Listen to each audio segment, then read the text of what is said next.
نؤمن به ونتوكل عليه ونعوذ بالله من شرور أنفسنا ومن سيئات أعمالنا من يهده الله فلا مضل له ومن يضلل فلا هادي له وأشهد أن لا إله إلا الله وحده لا شريك له وأشهد أن محمدا عبده ورسوله أما بعد فإن خير الحديث كتاب الله وخير الهدي هدي محمد صلى الله عليه وسلم وشر الأمور محدثاتها وكل محدثة بدعة وكل بدعة ضلالة وكل ضلالة في النار.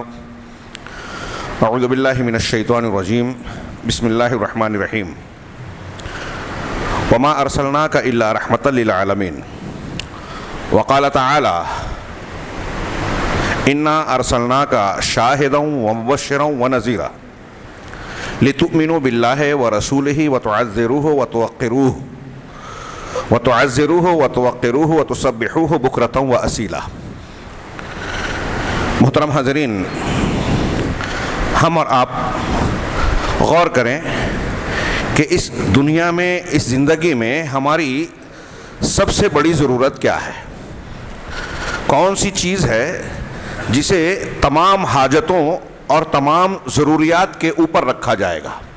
کھانا پینا، گھر بار، رشتہ و پیوند، ہوا، پانی. ہمارے یہاں زندگی کی ضروریات روٹی کپڑا اور مکان کہا جاتا ہے. بعض ملکوں میں کہتے ہیں روٹی کپڑا مکان اور ورزش یعنی صحت ہو. ان تمام ضروریات کیا ہم کہہ سکتے ہیں کہ اس سے انسان کی زندگی کامیاب، سعادت مند اور خیر و بھلائی سے ہمکنار ہو جائے گی، کامیاب ہو جائے گی؟ جیسا کہ آج دنیا کے مادہ پرستوں کا اور مسلمانوں میں بھی جو مادہ پرستوں سے متاثر ہیں، ان کا معیار زندگی منتہائے مقصود یہی نظر آتا ہے کہ ہمارا تو اتنا کاروبار ہو گیا ہے، اتنی پراپرٹی ہو گئی ہے، بیٹا جو ہے سرکاری نوکری مل گئی اور فلاں دنیاوی اعتبار سے منصب، اقتدار، دولت حاصل ہو گئی ہے، بس اب کوئی فکر اور ٹینشن نہیں ہے. کیا یہ بات درست ہے؟ ایک مومن بندے کا مطمع نظر مقصود زندگی یہی ہو سکتا ہے؟ نہیں، ناممکن. قرآن اٹھائیے تو جگہ جگہ ملے گا وَمَنْ زُحْزِحَ عَنِ النَّارِ وَأُدْخِلَ الْجَنَّةَ فَقَدْ فَازَ. منتہائے مقصود ایک مومن کا اس آیت میں اللہ نے سمیٹا کہ جو جہنم سے بچا لیا گیا، جنت میں داخل کر دیا گیا، فقد فاز، وہ کامیاب ہوا. اور اس اعتبار سے ہماری سب سے بڑی ضرورت یہ ہے کہ دنیا اور آخرت کی جنت کا راستہ ہمیں ملے، جسے ہم ایک لفظ میں تعبیر کریں ہدایت. ہدایت کا حاصل ہونا انسانوں کی سب سے بڑی ضرورت ہے. روٹی کپڑا مکان اور زندگی کی جتنی بھی ضروریات ہیں، سانس لینے کے لیے جو آکسیجن چاہیے، اس سے بھی زیادہ بڑی ضروری چیز ہے ہدایت، ایمان، اللہ تبارک و تعالیٰ کی جانب سے آسمانی رہنمائی. اللہ تبارک و تعالیٰ ہمارا رب ہے، پروردگار، پالنہار ہے، اور اس کے ساتھ ساتھ رحمان و رحیم بھی ہے. اس کی ربوبیت اور رحمت کا ایک حصہ، عظیم الشان حصہ، سب سے بڑا کرم ہم پر یہ ہے کہ اس نے ہمارے لیے اس دنیا میں ہدایت کا بھرپور انتظام کیا. کوئی ہیلا بہانہ اور عذر کی گنجائش نہیں رکھی کہ آپ اور ہم یا کوئی انسان یہ کہے کہ ہمیں سچائی معلوم نہیں ہے، زندگی کا مقصود معلوم کرنے میں دقت و پریشانی ہو رہی ہے، حق پتہ نہیں چل رہا ہے. اللہ تبارک و تعالیٰ نے حضرت آدم علیہ السلام سے لے کر جناب محمد رسول اللہ صلی اللہ علیہ وسلم تک نبوت کا سلسلہ جاری رکھا. ان پر ان کے ذریعے سے اپنی تعلیمات، صراط مستقیم کی تعیین اور یہ وضاحت کہ یہ سیدھا راستہ جنت کا جانے والا ہے جو انبیاء کرام نے بتایا ہے، ان کی اتباع میں، ان کے انقیاد میں، ان کی باتوں کو ماننے میں دنیا اور آخرت کی ہر سعادت مضمر ہے، اور ان کی مخالفت میں دنیا اور آخرت کی ہر ناکامیابی، ہلاکت، فتنہ اور عذاب ہے. صاف صاف سیدھی بات جو میں کہہ رہا ہوں تو ہمارے یہاں نوجوان اور چھوٹے بچے بھی سوچ رہے ہوں گے کہ کون سی نئی بات کہی. یہ تو ہم جانتے ہیں، لیکن نہیں جانتے اور دنیا نہیں جانتی. یہ سیدھی اور صاف بات جب ہم زندگی کی پریکٹیکل لائف میں دیکھتے ہیں، لوگوں کی زندگیوں میں، تو ایسا معلوم ہوتا ہے کہ یہ صاف سیدھی سی بات لوگ جانتے ہی نہیں، مانتے ہی نہیں. جانتے ہیں تو مانتے نہیں ہیں. خیر بات میں یہ عرض کر رہا تھا کہ اللہ تبارک و تعالیٰ نے انسانی زندگی، انسانوں کی ہدایت کے لیے انہی میں سے ایک طبقے کو نبوت سے سرفراز کر کے بھیجا. یہ اللہ کا دستور رہا اور یہ سلسلہ جناب محمد رسول اللہ صلی اللہ علیہ وسلم پر ختم ہوا. چونکہ انبیاء کرام اپنی امت کے لیے نمونہ، ہدایت کا مرکز، ایمان لانے کے لیے سمجھ لیجئے کہ رہنما ہوتے تھے، اس لیے ایک سمپل عقلی اور لاجک بات بھی یہ سمجھ میں آتی ہے کہ ایسی شخصیت جن کو اللہ تعالیٰ نے اپنا نمائندہ بنا کر ہدایت کا سمبول بنایا ہے، وہ قوم کے تمام دیگر لوگوں یا امتیوں کے مقابلے میں زیادہ بہتر، کامل اور اچھے سے اچھے اخلاق والا، بہتر سے بہتر شخصیت کا مالک ہو. لہذا قرآن و حدیث کی بہت سی دلیلیں ہیں، تفصیل میں جانے کا موقع نہیں، جس سے یہ بات ثابت شدہ امر کی طرح ہے کہ انسانی برادری میں، پورے انسانوں میں سب سے زیادہ افضل، سب سے زیادہ اونچے درجے کے حامل انبیاء کرام ہیں. کتابوں میں لکھا ہوا ہے اہل سنت والجماعت کا. یہاں اہل سنت والجماعت سے مراد ہندوستان میں، پاکستان میں جو بریلویوں کو کہتے ہیں وہ نہیں. اہل السنہ والجماعت سنت والے. یہاں ہمارے ہاں جو بدعت والے ہیں وہ سنت والے اپنے آپ کو کہتے ہیں. جی نہیں، اہل الحدیث، سلفی، اہل السنہ یعنی جو نبی اور صحابہ کرام کے طریقے پر ہیں، ان کے یہاں عقیدے کے طور پر یہ بات مسلم ہے کہ انبیاء کرام علیہم الصلاۃ والسلام کا درجہ عام انسانوں کے مقابلے میں سب سے اونچا ہے، سب سے افضل ہے. اگر کوئی شخص یہ عقیدہ رکھتا ہے، ہمارے یہاں اہل تصوف کے یہاں اس طرح کی بکواس بھری پڑی ہے، ابن عربی اور اس کے موافقین کے یہاں، کہ اگر کوئی انسان ایسا عقیدہ رکھے کہ کوئی غیر نبی، کوئی بھی شخص ہو، ہوا میں اڑے، پانی پہ چلے، کرامت کھیلے، کتنے بھی وضو سے کتنی بھی نمازیں پڑھے، ایک ہی وضو کیا زندگی بھر ٹوٹا نہ ہو، اگر کوئی ایسا شخص بھی ہو، ان نبی کی خاک پاک و درجے کو نہیں پہنچ سکتا، ان سے افضل ہونا تو دور کی بات ہے. اور اگر کوئی ایسا مانتا ہے کہ فلاں شخص کسی پیغمبر اور نبی سے اونچے درجے کا ہے یا انبیاء سے اونچے، چاہے وہ نبی انبیاء کے درمیان سب سے نچلے، سب سے کم درجے کا کوئی پیغمبر ہو، اس سے اونچا اگر کسی غیر نبی کو مانتا ہے تو باتفاق اہل السنہ والجماعہ وہ کافر ہے، کیونکہ وہ بہت ساری قرآن و حدیث کی نصوص کو انکار کرنے والا ہے. اس مسئلے کو جو میں بیان کر رہا ہوں، اس کا مقصود یہ ہے، مجھے عنوان دیا گیا ہے عظمت رسول بیان کرنا. تو پہلے عمومی طور سے یہ معلوم ہوا کہ انبیاء کرام علیہم الصلاۃ والسلام کا درجہ عمومی طور پر تمام انسانوں سے بہتر ہے، اللہ نے وہ مقام دیا. اب انبیاء کرام علیہم السلام میں رسولوں کا درجہ انبیاء سے اونچا. رسولوں میں جن انبیاء کو اولو العزم رسول کہا گیا ہے، سورہ احزاب اور سورہ شورى میں 5 پیغمبروں کا نام لیا، تو اہل علم کہتے ہیں کہ راجح طور پر یہ 5 پیغمبر اولو العزم کہلاتے ہیں. حضرت نوح علیہ السلام، ابراہیم، عیسیٰ، موسیٰ اور جناب محمد رسول اللہ صلی اللہ علیہ وسلم علیہم الصلاۃ والسلام، یہ 5 اولو العزم رسول ہیں. ان 5 میں 2 خلیل کا درجہ اونچا ہے، 2 خلیل ابراہیم اور محمد علیہ السلام، ان دونوں میں خاتم النبیین کا درجہ سب سے اونچا ہے. نبی کریم صلی اللہ علیہ وسلم کی عظمت کا یہ نشان کافی ہے بیان کرنے کے لیے. صرف ایک پہلو، آپ کی عظمت کے اتنے گناگوں پہلو ہیں، اور چونکہ آپ آخری پیغمبر ہیں، پچھلے انبیاء خاص قوموں اور خاص مدت کے لیے آتے تھے. نبی صلی اللہ علیہ وسلم کی بعثت کے بعد ساری پیغمبریاں منسوخ ہو گئی، پوری دنیا کے لیے آپ پیغمبر بنائے گئے. اب وہ آسٹریلیا، امریکہ کا رہنے والا ہو، نیوزی لینڈ کا رہنے والا ہو، کوئی متمدن شہر اور ملک کا ہو، یا جنگل بیابان اور کھیت کھلیان میں وقت گزارنے والا کوئی دیہاتی انسان ہو، دور دراز افریقی ممالک کا ہو، سب کے لیے جناب محمد رسول اللہ صلی اللہ علیہ وسلم پیغمبر بنا دیے گئے ہیں. اور آپ کی طرف سے یہ صاف اعلان ہے کہ وہ شخص لا یسمع اللہ والذی نفسی بیدی، اس ذات کی قسم جس کے قبضے میں میری جان ہے، لا یسمع بی من هذه الامہ یہودین کان او نصرانیا ثم لا یؤمن بی یسمع بی ثم لا یؤمن بی الا دخل النار او کما ورد بالحدیث. یہ مسلم شریف کی حدیث ہے کہ اس امت کا کوئی فرد، اب یہودی ہو یا نصرانی، کسی بھی دین کا ماننے والا، میرے بارے میں یعنی محمد رسول اللہ صلی اللہ علیہ وسلم کے بارے میں اس تک خبر پہنچتی ہے، وہ آپ کے بارے میں جانتا سنتا ہے اور آپ پر ایمان نہیں لاتا تو وہ جہنم میں داخل ہو گیا. یہ پکی بات ہے. صحیح مسلم کی یہ حدیث اور اس معنی کی اور بھی نصوص یہ اس بات کی دلیل ہے کہ اب آپ کی بعثت کے بعد دنیا کے کسی بھی خطے حصے کا بسنے والا کوئی انسان ہو، اگر وہ دنیا اور آخرت میں نجات کامیابی چاہتا ہے، جہنم سے خلاصی اور جنت کا حصول چاہتا ہے، تو اس کے لیے محمد رسول اللہ صلی اللہ علیہ وسلم پر ایمان لانا، آپ کی شریعت و تعلیمات کو اختیار کرنا لازم اور ضروری ہے، اس کے بغیر چارہ نہیں ہے۔ جب اتنا ضروری ہے ہر ایک کی ہدایت کے لیے، اور ہمارا رب ربوبیت کے اعتبار سے کہیے، رحمت و رحمان اور رحیم ہونے کے اعتبار سے کہیے، بندوں کی ضروریات کو پوری کرتا ہے۔ پیاس لگتی ہے تو پانی دیتا ہے، بھوک لگتی ہے تو کھانا دیتا ہے، زمین خشک ہو جائے تو بارش برساتا ہے، اس کے ابر رحمت ہر بندے کی ہر ضرورت پوری کرتی ہے، تو ہدایت کی ضرورت پوری نہیں کرے گا؟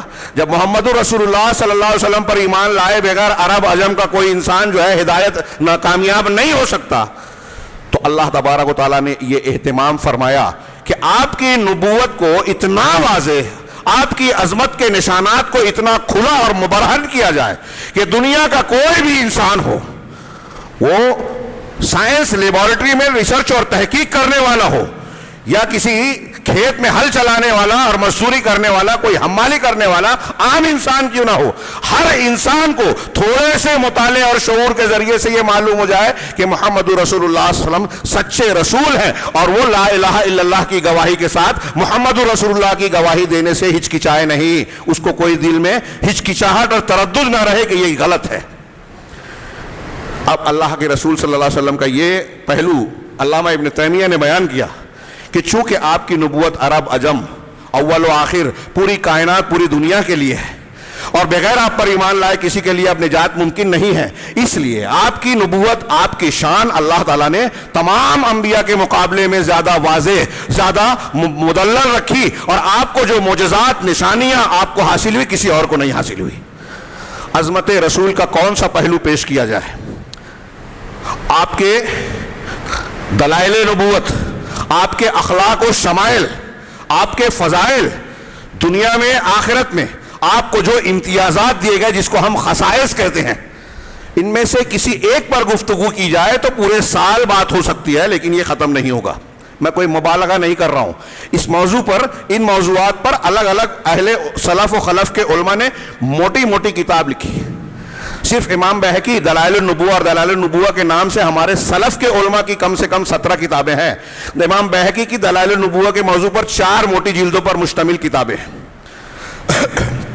4 کتابیں، اور اللہ کے نبی صلی اللہ علیہ وسلم کے دلائل، آپ کی حقانیت، آپ کے ثبوت ختم نہیں ہوئے، جو تھے وہی رہ گئے نہیں، روز بروز جیسے انسان کی تحقیقات، اس کا علم کا دائرہ، اس کا شعور اور عقل بڑھتا جا رہا ہے، ویسے ویسے اللہ کی توحید کے، قرآن کی حقانیت کے، محمد رسول اللہ صلی اللہ علیہ وسلم کے سچے رسول ہونے کے دلائل بڑھتے ہی جا رہے ہیں، بڑھتے جا رہے ہیں، اور قیامت تک یہ سلسلہ جاری رہے گا۔ یہ کوئی تھمی ہوئی چیز نہیں ہے۔ 1400 سال پہلے آپ نے قرآن کی آیت میں کوئی بات بیان کی، یا آپ نے اپنی حدیث مبارکہ میں کوئی بات بیان کی، آج کی تحقیق اگر اس کو جانتی ہے کہ یہ اس وقت معلوم تھا، 50 سال پہلے کے انسان نے سمجھا نہیں تھا، اور ہم کو آج یہ تحقیق سے معلوم پڑ رہا ہے کہ جیسے محمد رسول اللہ صلی اللہ علیہ وسلم نے فرمایا تھا ویسا ہی ہے، تو یہ آپ کی ایک اور نشانی بڑھ گئی۔ میں مثال دے کر سمجھانا چاہتا ہوں، ایسی کتنی نشانیاں بڑھ گئی، اس پر آج علماء محققین مستقل ریسرچ ورک کر رہے ہیں، کام کر رہے ہیں، کتابیں لکھ رہے ہیں۔ چونکہ اللہ کے نبی صلی اللہ علیہ وسلم پوری دنیا انسانیت کے لیے رحمت بنا کر بھیجے گئے، ہدایت کا مرکز اور علامت بنا کر بھیجے گئے، اس لیے اللہ تبارک و تعالیٰ نے، رب ذوالجلال والاکرام نے یہ انتظام فرمایا کہ آپ کی شخصیت کو ہر اعتبار سے بے داغ رکھا، بے جھول رکھا، اعلیٰ ترین رکھا، اعلیٰ ترین مقام پر فائز کیا۔ آپ کسی بھی اعتبار سے دنیا کا کوئی بھی معیار ہو سچا اور جھوٹا ناپنے کا، کہ یہ سچا اور یہ جھوٹا ہوتا ہے، یہ اچھا اور یہ برا ہوتا ہے، آپ کسی بھی معیار کو جو واقعی معیار ہے اس بنیاد پر اگر جناب محمد رسول اللہ صلی اللہ علیہ وسلم کی شخصیت کا مطالعہ کریں تو آپ کو نظر آئے گا کہ آپ سچے رسول ہیں۔ آپ کو مطلب صرف آپ اور ہم نہیں، دنیا کا کوئی بھی انسان، یہودی ہو، نصرانی ہو، ہندو ہو، جین مذہب کا ماننے والا ہو، بدھسٹ ہو، اور یہ کوئی ہوائی بات اور ہوائی دعویٰ محض اندھی عقیدت کی بنیاد پر نہیں ہے، دلائل و براہین سے ثابت شدہ بات ہے۔ دنیا کے مسلمان تو مسلمان، ابھی میں آگے بیان کروں گا انشاءاللہ موقع رہا تو، کہ آپ کی بعثت سے لے کر آج تک ہر زمانے کے کچھ چنندہ برگزیدہ پڑھے لکھے دانشور غیر مسلم حضرات نے آپ کی سچائی، آپ کی صداقت، آپ کے اعلیٰ اخلاق، آپ کے مہذب انسان ہونے اور آپ کے تہذیب کا میر کارواں ہونے کا اعتراف کیا ہے، اعلان کیا ہے۔ مصر کے ایک عالم ہے شیخ خلیل یاسین، ان کی کتاب ہے محمد عند علماء الغرب، محمد مغربی علماء کے نزدیک، اس میں تقریباً 250 ایسے یہودی اور نصرانی اہل قلم اور علماء کا انہوں نے ذکر کیا ہے، تقریباً 250 یہود اور نصارہ، جنہوں نے بہت سے موضوعات پر کتابیں لکھی، لیکن انہیں شہرت اس وقت ملی جب انہوں نے جناب محمد رسول اللہ صلی اللہ علیہ وسلم کی سیرت طیبہ پر قلم اٹھایا، کتاب لکھی۔ یہ مثال کے طور پر انہوں نے لکھا ہے۔ اگر ہم صرف فہرست بنائیں، اللہ کے رسول صلی اللہ علیہ وسلم نے جس وقت دعوائے نبوت کیا اس وقت سے لے کر آج تک، ورقہ بن نوفل، ہرقل کے دربار میں ابو سفیان اور اس کے وفد کے جوابات، محمد رسول اللہ صلی اللہ علیہ وسلم کے تعلق سے کم و بیش 13 سوالات جو ہرقل بادشاہ نے کیے تھے اور ان کے جو جوابات دیے تھے، ہر جواب پر جو تبصرہ کیا تھا کہ یہ سچے رسول کی علامت ہے، پھر ورقہ بن نوفل، پھر نجاشی بادشاہ، وہاں سے لے کر آج تک آپ ہر دور کے غیر مسلموں کو دیکھیں، ایک لمبی فہرست ہر زمانے کی جمع ہوگی۔ یہ آپ کی عظمت، آپ کی صداقت کا صرف ایک پہلو ہے جسے موٹی کتابوں میں جمع کیا جائے تو کتاب کے صفحات کم پڑیں گے۔ اللہ تبارک و تعالیٰ نے آپ کو، میں نے عرض کیا کہ ہر اعتبار سے اعلیٰ ترین اور ایسا بنایا، آپ کی عظمت شان ایسی بلند فرمائی کہ دنیا کا کوئی بھی انسان آپ پر حرف نہ اٹھا سکے۔ اگر کوئی اعتراض کرتا ہے تو یہ اس کی جہالت ہے، آپ کی شان میں گستاخی کرتا ہے تو یہ اس کی لا علمی ہے، اس کی ہٹ دھرمی ہے، اناد ہے، جھوٹ ہے، انصاف اور سچائی تو نہیں ہو سکتی۔ اب آپ دیکھیے، میں صرف اشارے کر سکتا ہوں مختصر سے وقت میں۔ نبی کریم صلی اللہ علیہ وسلم کو نسب کے اعتبار سے دیکھیے، کچھ لوگ نسب دیکھتے ہیں، خاندان دیکھتے ہیں، مسلم شریف کی حدیث ہے، ہاں وقت کم ہے اس لیے میں براہ راست مفہوم صرف بیان کروں کہ اللہ تبارک و تعالیٰ نے کنانہ کو اسماعیل کی نسل سے منتخب کیا۔ حضرت اسماعیل، ابراہیم علیہ السلام کے بیٹے حضرت اسماعیل، ان کی نسل سے، ان اولاد سے کنانہ قبیلے کو منتخب کیا۔ کنانہ کی شاخ میں اللہ تعالیٰ کے رسول فرما رہے ہیں قریش کو منتخب کیا، استفا کا لفظ ہے حدیث میں، وَاسْتَفَا قُرَيْشًا مِنْ کِنانہ، کنانہ سے قریش کو منتخب کیا، اور قریش سے بنو ہاشم کو جو ہے منتخب کیا، اور بنو ہاشم سے مجھے محمد رسول اللہ صلی اللہ علیہ وسلم کو۔ دیکھ رہے ہیں آپ، انسانی تاریخ میں جو اعلیٰ ترین نسب اور سلسلہ اولاد ہو سکتا ہے، اس میں جناب محمد رسول اللہ صلی اللہ علیہ وسلم کا تو نسب کے اعتبار سے سب سے اعلیٰ۔ آپ کی شخصیت، چہرہ مہرہ، قد و قامت، کاٹ اور آپ کی جو پیکر ظاہری پیکر تھا وہ انتہائی حسین، جمیل، کامل اور بے داغ۔ ہاں، حضرت جابر کا بیان، حضرت علی کا، حضرت ام کلثوم کا، وہ جو جن کے ہاں اپنے دودھ بکری پی، کتنے زبردست بیانات ہیں، سب کو میں پیش نہیں کر سکتا۔ حسان بن ثابت رضی اللہ تعالی عنہ کے وہ 4 مصرے، 2 شعر، وَأَجْمَلُ وَأَحْسَنُ مِنْكَ لَمْ تَرَ قَطُّ عَيْنِي، آپ سے زیادہ حسین و جمیل انسان کو میری آنکھ نے کبھی دیکھا ہی نہیں۔ وَأَجْمَلُ مِنْكَ لَمْ تَلِدْنَ النِّسَاء، آپ سے زیادہ خوبصورت پیکر جمال کو کبھی عورتوں نے پیدا ہی نہیں کیا، جنا ہی نہیں۔ خلقت مبرئا من کل عیب، آپ تمام عیوب سے، انسانی اعتبار سے تمام عیوب سے پاک صاف کر کے پیدا کیے گئے۔ اللہ نے آپ کو تمام عیوب سے بے داغ اور بالا تر بنا کر پیدا کیا، مبرہ کر کے پیدا کیا۔ کأنک قد خلقت کما تشاء، ایسا لگتا ہے کہ آپ ویسے پیدا ہوئے جیسے آپ نے خود چاہا۔ حسان بن ثابت حضرت جابر چودھویں کے چاند سے تشبیہ دے رہے ہیں۔ کتنے صحابہ اور صحابیات نے کہا کہ آپ سے زیادہ حسین و جمیل چہرہ ہم نے دیکھا ہی نہیں۔ آپ کا چہرہ ہی دیکھ کر کوئی کہہ سکتا تھا، حضرت بعض صحابہ کا قول ہے کہ اگر سچے اور جھوٹے کی پہچان کا کرنا ہے تو بعض چہروں سے معلوم ہوتا ہے، اور دنیا کا کوئی بھی انسان جناب محمد رسول اللہ صلی اللہ علیہ وسلم کے چہرہ انور کو اگر دیکھ لے تو کہہ ہی نہیں سکتا کہ یہ کسی جھوٹے کا چہرہ ہو سکتا ہے۔ اتنا خوبصورت پرکشش جو کسی جھوٹے کا نہیں ہو سکتا۔ تو ظاہری طور پر یہ معاملہ، اب یہ تو نسب اور خاندان کی بات میں نے کی، اب اور بھی نشانیوں کی طرف آئیں۔ آپ کا اخلاق، آپ کی زندگی، کن کن پہلوؤں پر گفتگو کی جائے۔ نبی کریم صلی اللہ علیہ وسلم دنیا پوری انسانی تاریخ کی واحد شخصیت ہے، ایک جن کی ولادت سے لے کر وفات تک پوری زندگی تاریخ کے پوری روشنی میں ہے. یہاں تک کہ دوسرے انسان جو بہت مشہور ہوئے، کوئی سائنٹسٹ ہو، کوئی مسلح ہو، کوئی لیڈر ہو، کوئی بادشاہ ہو، کوئی فلاں اور فلاں ہو، آپ جن کی بھی تاریخ پڑھیں وہ اس وقت سے تاریخ کی روشنی میں آپ کو نظر آئیں گے جب وہ مشہور ہوئے، ان کا کوئی کارنامہ ہوا. یہاں تک کہ انبیاء کرام علیہم السلام، ہم جانتے ہیں نوح علیہ السلام 950 سال تک دنیا میں تبلیغ کی. ان کی کتنی زندگی کی کتنی تفصیل ہمارے سامنے ہے. دیگر انبیاء، حضرت موسیٰ کے بارے میں بہت کچھ قرآن و حدیث نے بیان کیا. فرعون کے محل میں پلے بڑے، اس درمیان میں آپ کی جو تربیت ہوئی اس کی تفصیلات کیا ہیں. حضرت عیسیٰ علیہ السلام، جن کے ماننے والے آج یہ پروپیگنڈا کرتے ہیں اور جھوٹا پروپیگنڈا کرتے ہیں کہ دنیا میں سب سے بڑی تعداد ہے. بڑی تعداد ضرور ہے، سب سے بڑی تعداد ہے، یہ صحیح نہیں ہے، محققین کا کہنا ہے. ان کا معاملے میں کیا ہے؟ انسائکلوپیڈیا برٹانیکا کا ایک پادری یہ اعتراف کرتا ہے کہ اگر کوئی شخص چاہتا ہے کہ عیسیٰ علیہ السلام کی زندگی پر کتاب لکھے تو وہ یہ کوشش نہ کرے، کیونکہ آپ کی زندگی کی تفصیلات دستیاب نہیں ہو سکتی. زیادہ سے زیادہ آپ کی زندگی کی جو چیز تاریخ کی روشنی میں ہے وہ 50 دن، اس سے زیادہ نہیں ملے گا. اور یہی وجہ ہے کہ نبی کریم صلی اللہ علیہ وسلم کے علاوہ دنیا کا کوئی شخص، کوئی پیغمبر تک ایسا نہیں ملے گا جس کی زندگی میں زندگی کے ہر پہلو اور شعبے کی رہنمائی ہمیں ملے. کسی کے یہاں عقیدہ ہے تو عبادات کی تفصیلات نہیں ہے دنیا کے سامنے. کسی کے یہاں عبادات ہے تو معاملات کے احکامات نہیں ملیں گے. یہ انبیاء کی بات کر رہا ہوں، دوسروں کی تو بات گئی. جو صاحب شریعت ہیں حضرت موسیٰ علیہ السلام، حضرت عیسیٰ علیہ السلام، ان کے بارے میں زندگی کے بہت سارے گوشے تاریخ کی روشنی میں نہیں ہے، اور جو کچھ ہے بھی تو وہ مشکوک ہے، معتبر ہے یا نہیں یہ تاریخ کے معیار پر پورا کھرا اترتا ہی نہیں کہ یہ بات سچائی کے ساتھ آنکھ بند کر کے مانی جا سکتی ہے.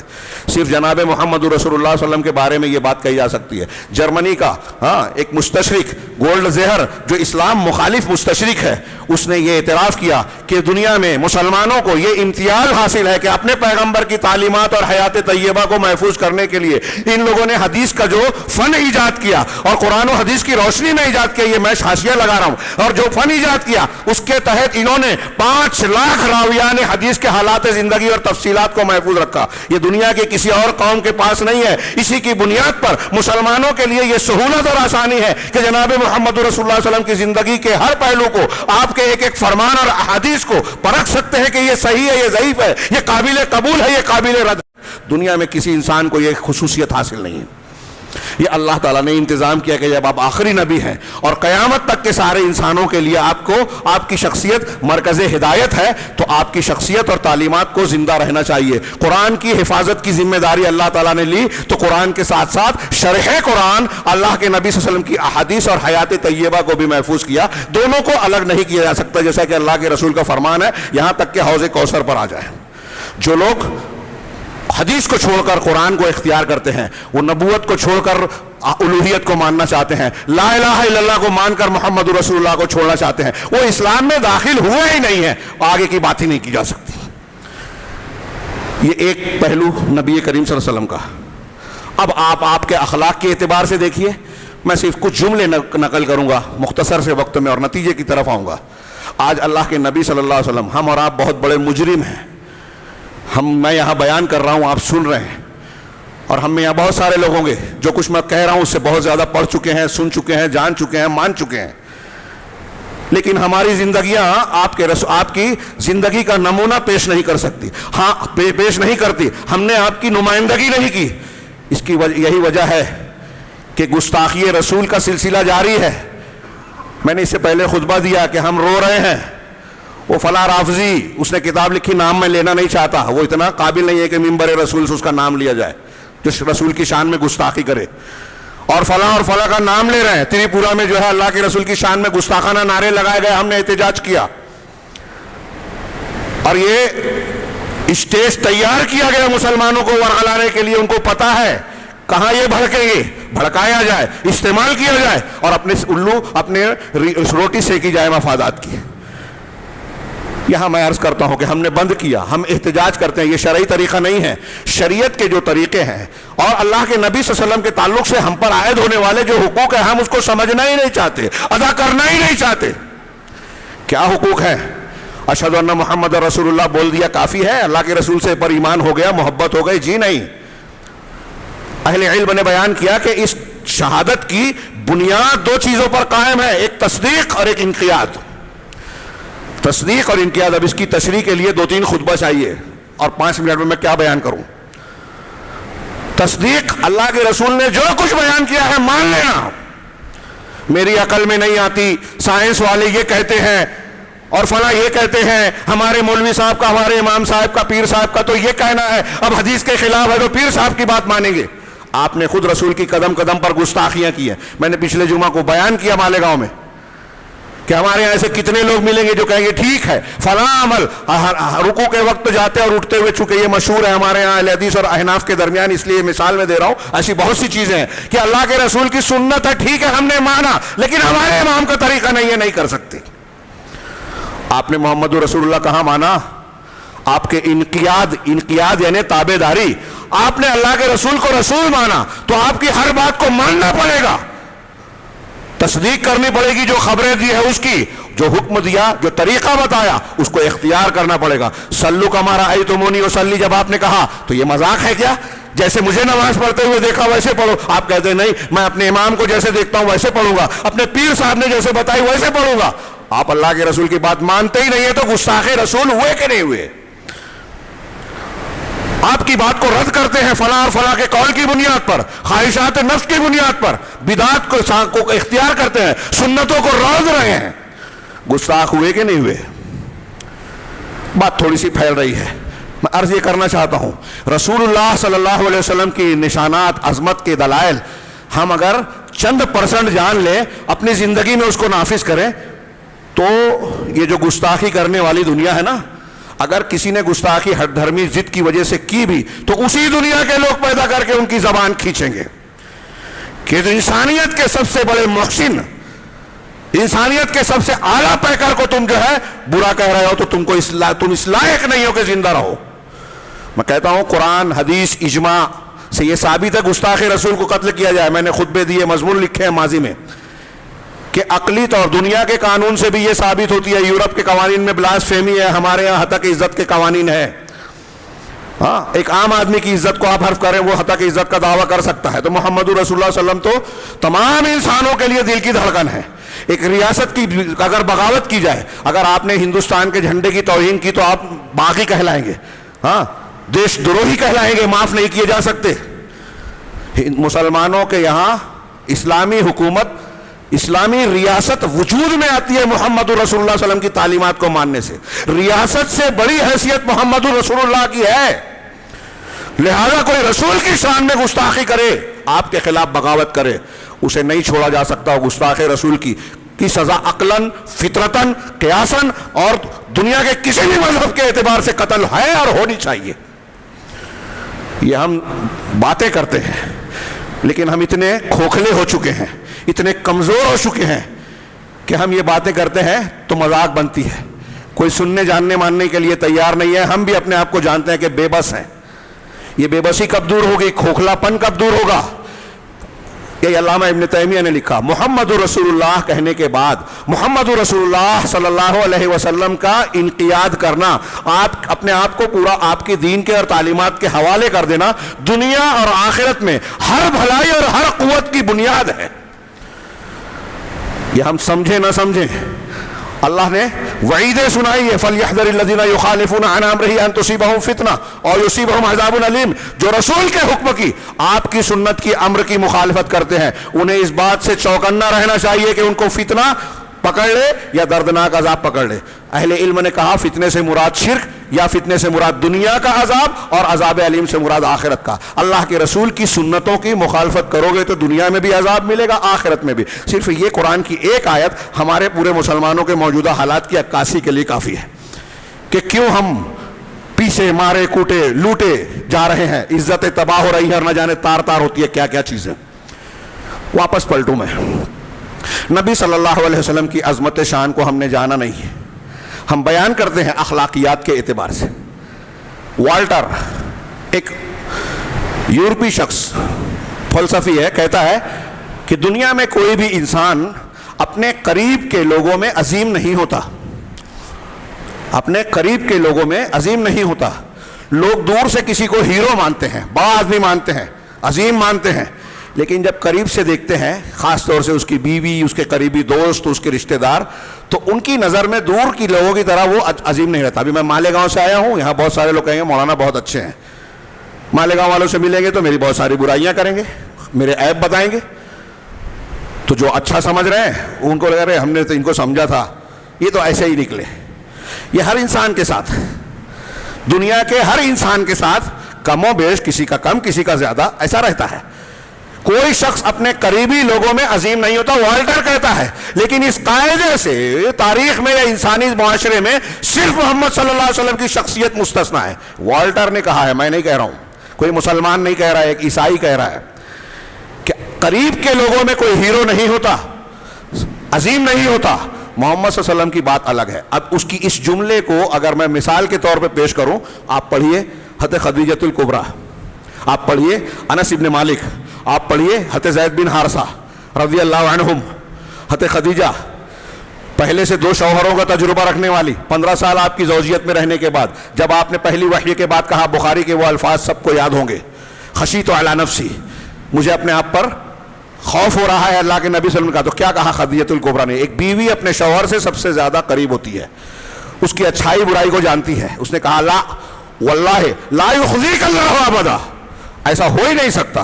خدیجۃ الکبریٰ ام المومنین فرما رہی ہیں, ایسا نہیں ہو سکتا کہ آپ ہلاک ہو جائیں, آپ ضائع ہو جائیں, اللہ آپ کو رسوا نہیں کر سکتا. واللہ لا یخزیک اللہ ابدا انک لتحمل الکل وتصدق الحدیث وتقری الضیف. آپ کی خوبیاں گنائی 5 خوبیاں کہ آپ دوسروں کا بوجھ اٹھاتے ہیں, رشتے جوڑتے ہیں, سچ بولتے ہیں, مہمان نوازی کہتے ہیں کرتے ہیں, جو شخص محروم ہے اس کو آپ کما کے کھلاتے ہیں دیتے ہیں. ایسے انسان کو قدرت کا قاعدہ ہے کہ ضائع نہیں کیا جاتا, وہ ذلیل نہیں ہو سکتا. کون کہہ رہا ہے؟ 15 سال رہنے والی تجربہ کار خاتون, اور وہ آپ سے عمر میں بڑھی ہے. زید بن حارثہ غلام تھے, آپ کو دیا گیا, خدیجۃ الکبریٰ نے ہی تحفے میں دیا تھا, آزاد کر دیے گئے تھے. سگا باپ اور سگا چچا لینے آیا, اللہ کے رسول نے کہا جانا چاہے تو لے جاؤ. کہا نہیں اللہ کے رسول, میں ان کے ساتھ نہیں جاؤں گا, آپ کے ساتھ رہوں گا. دنیا کا کوئی بچہ اپنے سگے باپ کو چھوڑ کر کسی اور کے ساتھ رہنے کے لیے تیار ہو؟ سوچئے. انس بن مالک 10 سال کی عمر سے آپ کی خدمت وفات تک کی, ہاں آپ سے زیادہ محبت کبھی کسی سے کی ہی نہیں. وفات کے بعد بھی جب ذکر ہوتا رونے لگتے, زاروں قطار روتے, آنسو بہاتے. کسی سے ایسی محبت صحابہ نے نہیں کی جیسے دنیا میں کوئی محبوب سے کوئی محبت کرنے والا کرتا ہو. اللہ کے رسول صلی اللہ علیہ وسلم نے سے جس طرح محبت کی, کوئی مثال پیش کرے. احد کا منظر دیکھیے, بدر کا منظر دیکھیے, دوسرے مقامات کو. 7 اور 9 صحابہ کرام پیچھے سے حملہ ہونے کے بعد احد میں آپ کو گھیر لیتے ہیں. حضرت طلحہ اپنے ہاتھوں پر تیر روک رہے ہیں, سینہ آگے کر رہے ہیں, تیر چلا رہے ہیں. اللہ کے رسول ہم جھانکنا چاہ رہے ہیں, کہا اللہ کے رسول جھانکیے مت, کہیں ایسا نہ ہو کہ کوئی تیر آپ کو نقصان پہنچا دے. سیدنا ابوبکر صدیق سفر ہجرت میں کبھی آگے کبھی پیچھے, کبھی دائیں کبھی بائیں. پوچھا ایسا کیوں کرتے ہو؟ کہا اللہ کے رسول مجھے ڈر ہوتا ہے کہ کہیں کوئی آگے سے گھات لگا بیٹھا ہو تو آپ پر حملہ نہ کر دے, اس لیے یہ سوچ کر آگے آ جاتا ہوں. پیچھے سے کوئی نہ آ جائے یہ سوچ کر پہلے پیچھے چلا جاتا ہوں, یہی سوچ کر دائیں بائیں جاتا ہوں. اگر میں مر گیا تو کوئی بات نہیں, اللہ کے رسول اگر آپ کو نقصان پہنچا تو اسلامی دعوت کو نقصان پہنچے گا. اسی سفر میں ابوبکر صدیق جب چرواہے سے دودھ لیتے ہیں, دودھ دوہنے کے بعد آپ آرام فرما رہے ہیں, جگایا نہیں, آرام میں خلل نہیں ڈالا. جب بیدار ہوئے دودھ کو ٹھنڈا کیا, آپ کو پیش کیا, نوش فرمائے. بخاری کے الفاظ دیکھیے, ہاں کیا جملہ ہے ابوبکر صدیق کا. محبت کی انتہا, کسی نے ایسی محبت نہیں کی جیسی صحابہ نے اللہ کے رسول سے کی. کہا فشربا, اللہ کے نبی صلی اللہ علیہ وسلم نے پیا, نوش فرمایا. حتی رضیت, یہاں تک کہ میں خوش ہو گیا. اللہ کے رسول نے پیا, میں خوش ہو گیا, مجھے اچھا لگا. بھوکے آپ بھی تھے, تھکے آپ بھی تھے. کیا کیا گناؤں, وقت نہیں ہے. آپ سے جو جتنا قریب رہا وہ آپ پر اپنی جان مال کو اتنا زیادہ نچھاور کرنے والا دنیا میں کوئی ایسا نہیں ہے. اور ایسا بھی نہیں, دنیا کے لوگوں نے یہ قبول کیا کہ رسول اللہ صلی اللہ علیہ وسلم پر جو لوگ ایمان لائے, آپ کی زیر تربیت رہے, ویسے لوگ عظیم شخصیات. کبھی ایک زمانے میں ایک یورپی کہتا ہے, مجھے نام یاد نہیں, وہ کہتا ہے کہ محمد صلی اللہ علیہ وسلم ہیروز کی نرسری تھے. یہ اس کے الفاظ ہیں. ہیروز کا جملہ ہمارے یہاں ذرا اچھا نہیں مانا جاتا، لیکن یہ عظیم شخصیت کے معنی میں. صحابہ کرام کے بارے میں وہ کہہ رہا ہے کہ آپ ہیروز کی نرسری تھے، اور دنیا میں کسی ایک زمانے میں سماج اور معاشرے میں کبھی اتنے عظیم شخصیات اکٹھا نہیں ہوئے جتنی محمد صلی اللہ علیہ وسلم کے زمانے میں آپ کی تربیت اور شاگردی میں رہنے والے لوگ پیدا ہوئے. ہر ایک کو دیکھیے اپنے اپنے کمال میں بے مثال نظر آتا ہے. سیدنا ابوبکر صدیق، عمر فاروق، عثمان غنی، حضرت علی، عبد الرحمن بن عوف، ابو زید بن ثابت، اور پھر ابو عبیدہ بن جراح، سعد بن ابی وقاص، عبد الرحمن بن عوف، خالد بن ولید، ایک لمبی فہرست رضی اللہ عنہم. ان کی مثال نظر نہیں آتی ذہانت میں، فطانت میں. ہر شخص اپنے اعتبار سے ایک الگ کمال کا ماہر ہے، ان کی کوئی مثال نظر نہیں آتی. لیکن ان عظیم شخصیات کو جب محمد صلی اللہ علیہ وسلم کی شخصیت کے سامنے رکھو تو یہ اللہ کے رسول صلی اللہ علیہ وسلم کی شخصیت سے بہت کم نظر آتے ہیں. آپ کی شخصیت اور اونچی.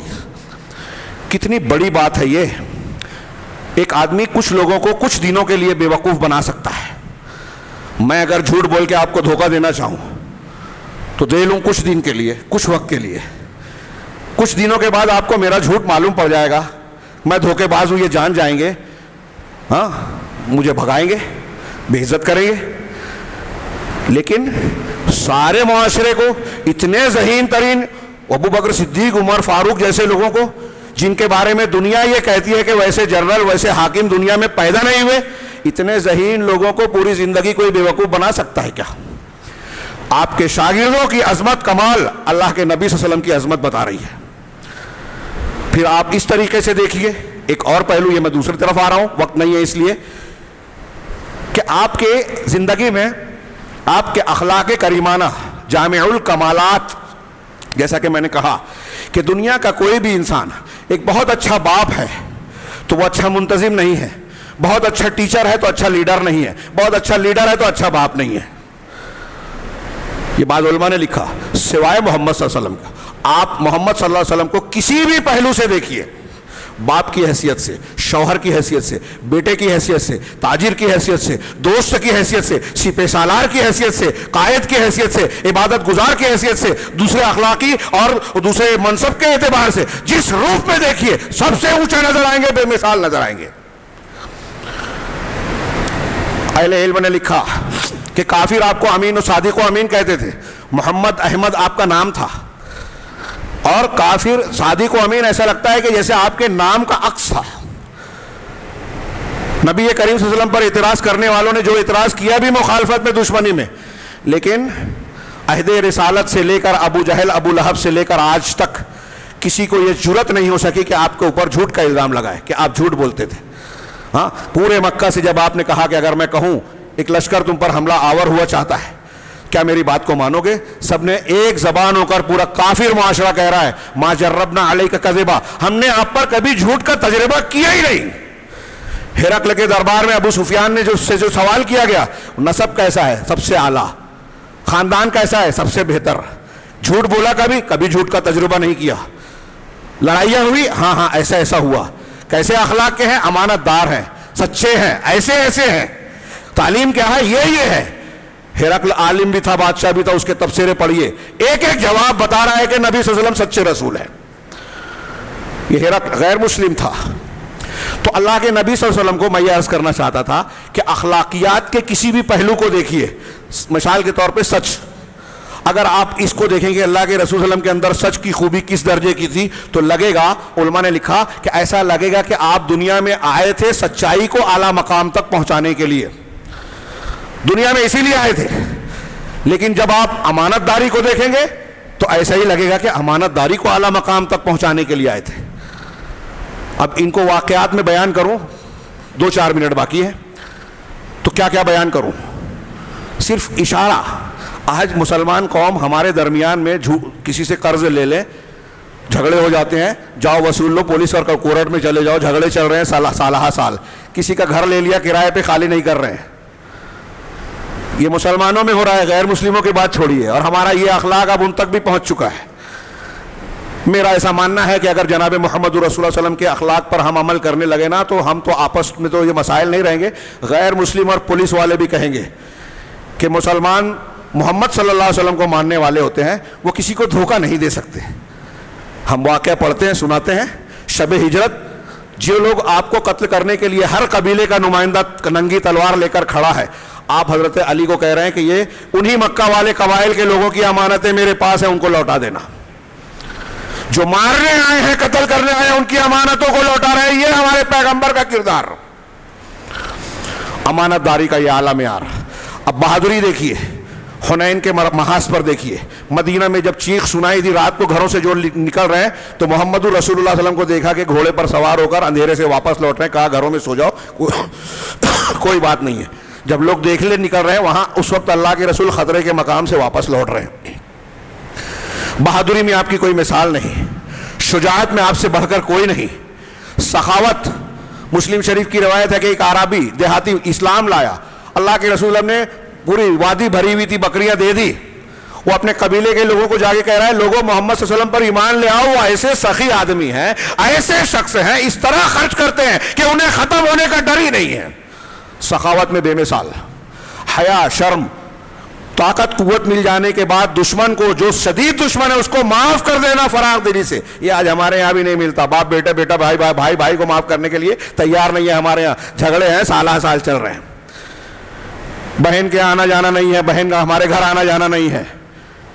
اور ہم محمد رسول اللہ صلی اللہ علیہ وسلم کے امتی، ان کی تعلیمات کو ماننے کے دعوے دار. اور جب بتائیں ایسا ہے، ارے ٹھیک ہے، قرآن نے کہا ہے کہ ماں باپ کے ساتھ اس نے ظلم کرو، لیکن مولوی صاحب میرے ابا ذرا الگ ہے. تو آپ کے ابا کے لیے اسپیشل آیت آنی چاہیے تھی. اللہ کو نہیں معلوم تھا کہ آپ کے ماں باپ جو ہیں آپ کو ظلم اور زیادتی کریں گے؟ یہی کہہ دیا کہ آپ ان کے ساتھ اس نے سلوک کریں، اف نہ کریں. کوئی اسپیشل آرڈر چاہیے آپ کو؟ ہمارا یہ حال ہے. نبی صلی اللہ علیہ وسلم مکہ کے وقت یہ جو انتہا پسندی اور شدت پسندی کا الزام لگایا جاتا ہے، کتنے افسوس کی بات ہے. خرد کا نام جنو رکھ دیا، جنو کا خرد. ہمارا یہ دعویٰ ہے اور علل اعلان دنیا کے ہر اسٹیج سے چیخ چلا کر مجھ جیسا گنہگار انسان یہ کہہ سکتا ہے کہ اگر دنیا میں امن و امان قائم کرنا ہے، ہر حقدار کو اس کا حق دلانا ہے، انصاف کی کو قائم کرنا ہے، تو محمد رسول اللہ صلی اللہ علیہ وسلم کے دین اور لائی ہوئی تعلیمات کے بغیر یہ ممکن ہی نہیں ہے کہ بوڑھا ہو، جوان ہو، بیٹا ہو، لڑکا ہو، لڑکی ہو، ہر ایک کو اس کا حق ملے.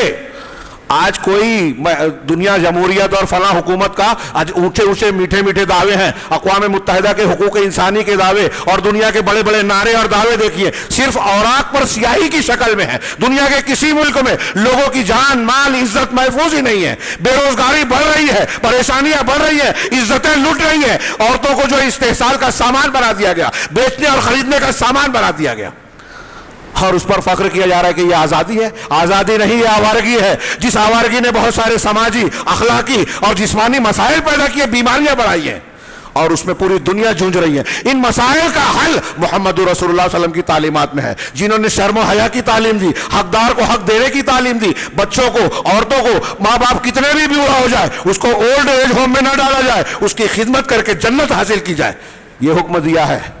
آج اولڈ ایج ہوم جو یورپ میں تھا، ہمارے ہندوستان میں بھی کھلتا جا رہا ہے. ہاں، ان کی سسکیاں سننے والا کوئی نہیں، مر گئے تو حکومت ان کو دفن کر دیتی ہے. بیٹے اور بیٹیوں کو فرصت نہیں ہے کہ ان کی خیریت پوچھنے جائیں. ایسے ایک اولڈ ایج ہوم میں یورپ میں مسلمانوں کا ایک طبقہ چلا گیا، قرآن کی آیتیں سنائی، رونے لگے.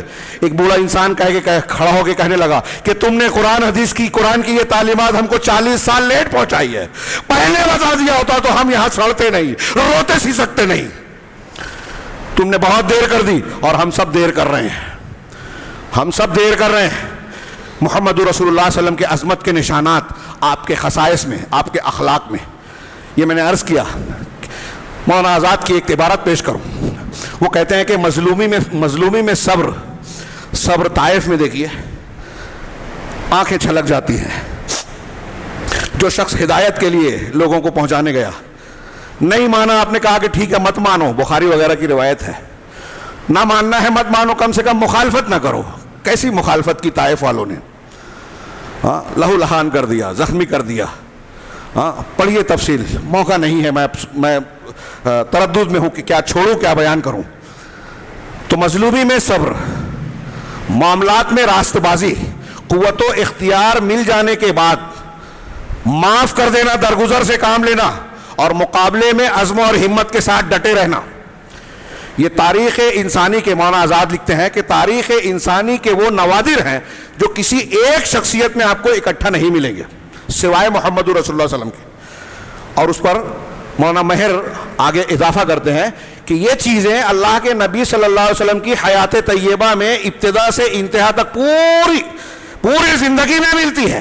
ہوتا کیا ہے, ایک آدمی فرض کیجئے غریب ہے, چھوٹا موٹا ہے, آپ اپنے یہاں دیکھیے کلیان میں نظر آئے گا کہ ایک آدمی پہلے چھوٹا موٹا تھا, لوگوں نے کہا کہ یار ایماندار ہے, اچھا ہے, چلو اس کو کارپوریشن میں ڈال دو, کچھ کام اچھا کرے گا.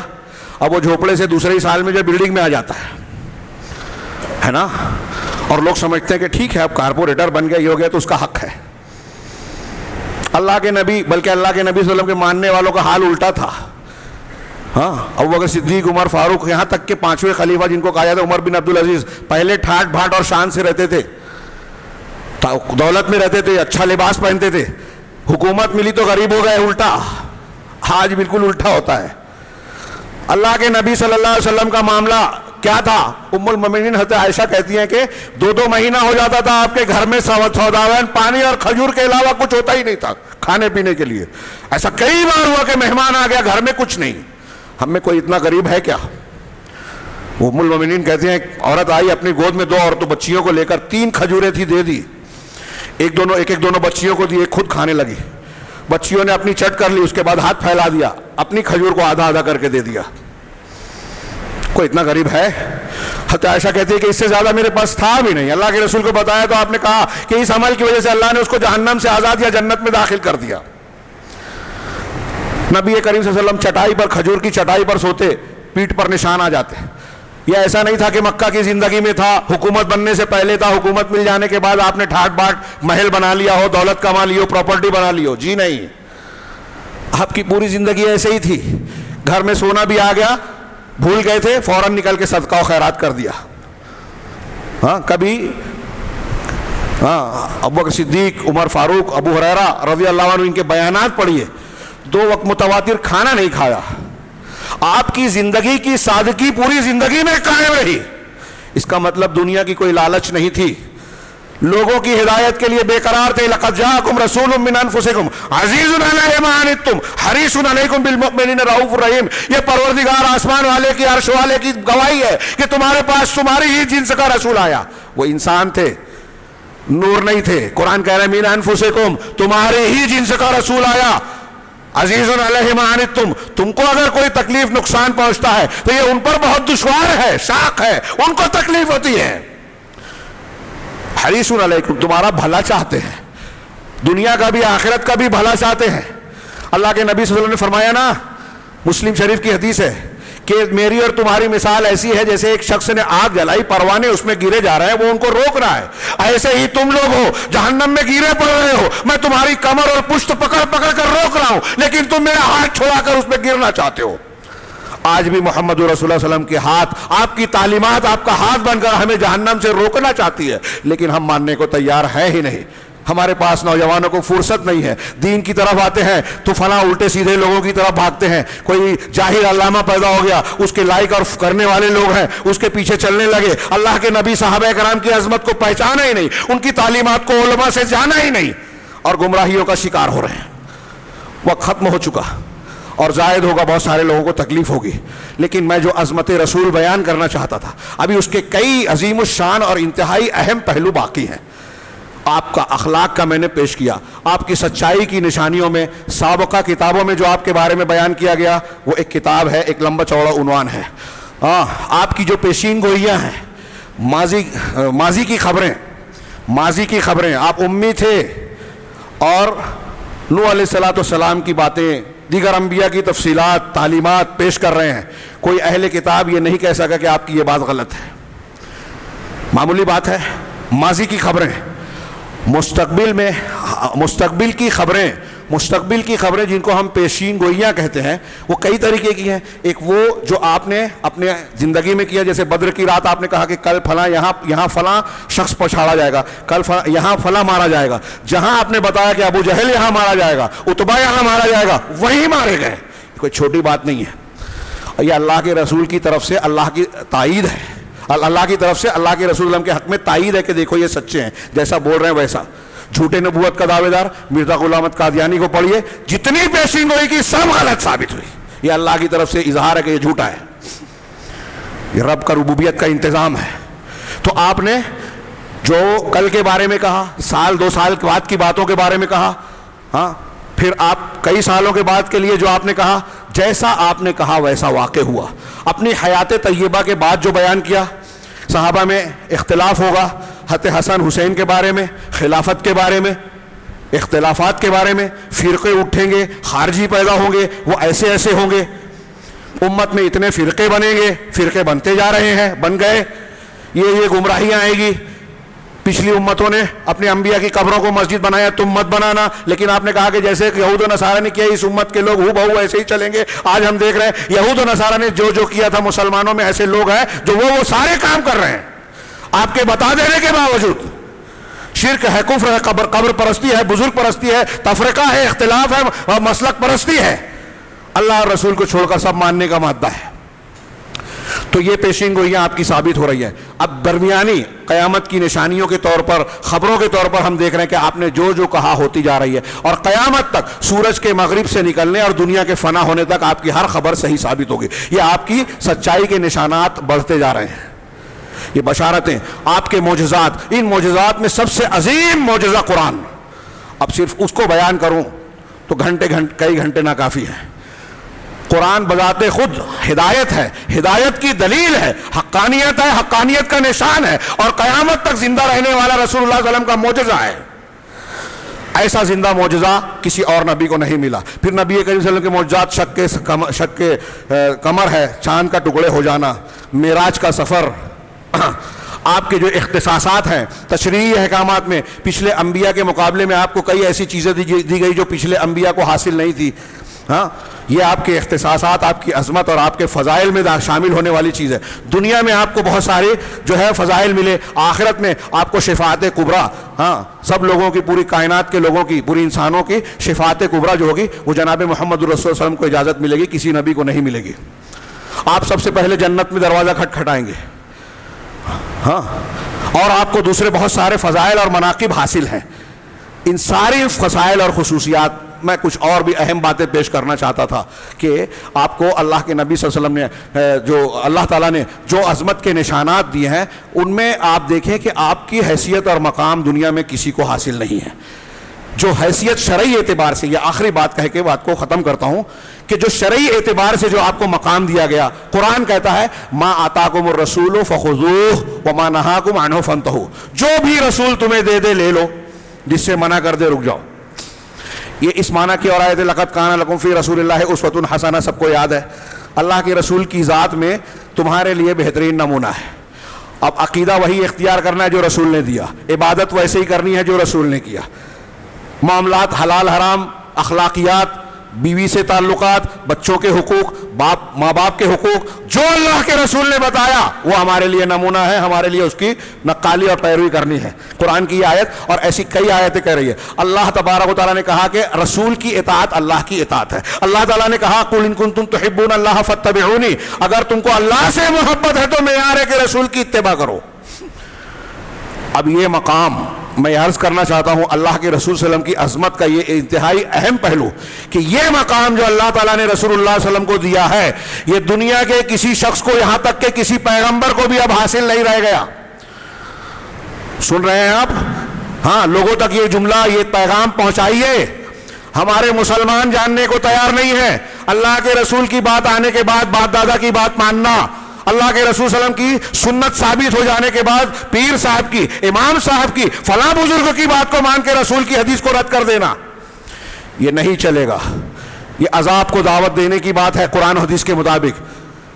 اگر محمد رسول اللہ صلی اللہ علیہ وسلم کی عظمت کو ہم مانیں، جانیں، تو یہ جانیں گے کہ آپ کو جو مقام حاصل ہے وہ اب موسیٰ اور عیسیٰ علیہ السلام کو بھی نہیں حاصل ہے. اللہ کے رسول نے فرمایا اگر موسیٰ بھی زندہ ہوتے تو میری پیروی کے بغیر چارہ نہیں. کتنی صاف بات ہے. اب اس کے باوجود اگر کوئی اللہ کے رسول کی حدیثوں کو ٹھکرائے اور فلاں کے پیچھے جائے تو وہ جان بوجھ کر یہ اعلان کر رہا ہے کہ اللہ تعالیٰ کی جانب سے ہدایت کی توفیق سے وہ محروم ہے.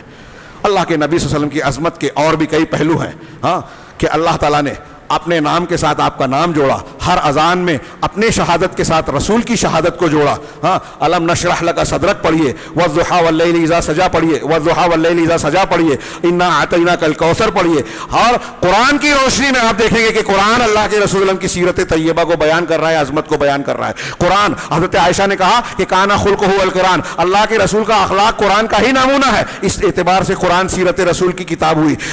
حدیثیں جتنی ہیں اللہ کے رسول کے قول فعل تقریرات کو بیان کرتی ہے، وہ بھی محدثین بھی اس اعتبار سے سیرت طیبہ کے تلامذہ ہوئے. فقہا جو احکام حلال حرام مسائل نکالتے ہیں وہ انہی حدیثوں میں غور و فکر کر کے مسائل کو مستنبط کرتے ہیں. اس اعتبار سے فقہا بھی جو ہے وہ اللہ کے رسول صلی اللہ علیہ وسلم کے تلامذہ ہوئے. بہت سارے محرخین، سیرت نگار، یہاں تک کہ ناول نگار اور شعرا بھی اللہ کے رسول صلی اللہ علیہ وسلم کی سیرت طیبہ سے خوشہ چینی کرتے ہیں. دنیا میں رسول اللہ صلی اللہ علیہ وسلم کی سیرت سے بڑھ کر کوئی دوسرا موضوع نہیں ہے جس پر کتابیں زیادہ لکھی گئی ہو. سب سے زیادہ کتابیں اگر کسی موضوع پر لکھی گئی ہے تو محمد رسول اللہ صلی اللہ علیہ وسلم کی سیرت طیبہ پر. ہم اور آپ کو فرصت نہیں ہے سیرت کے ان پہلوؤں کو، نئے نئے پہلوؤں کو، موجودہ دور میں ہمارے گھریلو مسائل، سیاسی مسائل، سماجی مسائل، اقتصادی مسائل، ان تمام کا حل سیرت طیبہ میں ہے. سیرت انسانیت کے ہر دکھ کا درد، ہر دکھ کا علاج پیش کرتا ہے. شرط یہ ہے کہ ہم پڑھیں، اس عظمت کو سمجھیں اور اسے لوگوں تک پہنچائیں. آج دنیا کو اس کی ضرورت ہے اور دنیا سے پہلے ہم کو اس کی ضرورت ہے.